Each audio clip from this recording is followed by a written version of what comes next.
Biyaheng Romblon tayo para sa kwento ng pinagmula ng isang bayan na hango raw sa kabayanihan ng isang higante.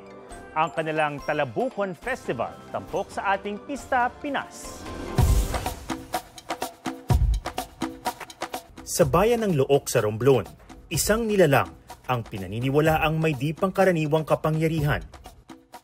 Si Talabukon po ay sabihin natin parang semi-historical figure. Panahon ng Moro Wars, no, mga 17th, 18th century, uso yung pagsalakay ng mga Muslim, no, from Mindanao sa aming bayan. Nung sumasalakay yung mga Moro, bigla siyang nag-transform bilang giant, tapos pinagsasakal niya yung mga Moro.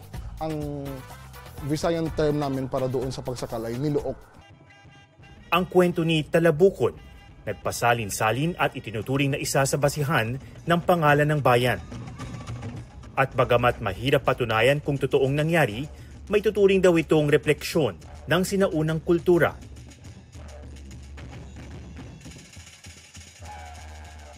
Itong kwento ni Talabukon ay nakaugat sa tradisyon ng mga buyong.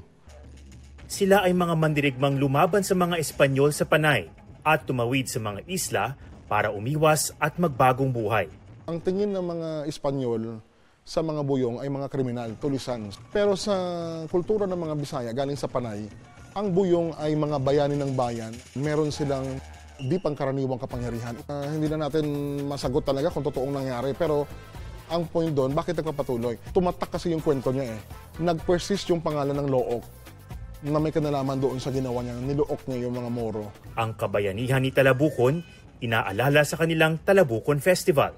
The highlight of Talabukon Festival every year is the street dancing competition. Nai-inculcate sa mga mamamayan ng bayan ng Look na ito ang aming mga pinagmulan.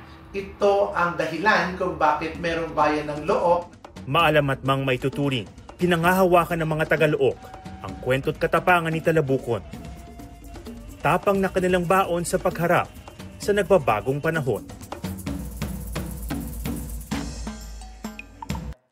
Huwag magpahuli sa mga balitang dapat niyong malaman. Mag-subscribe na sa GMA Integrated News sa YouTube.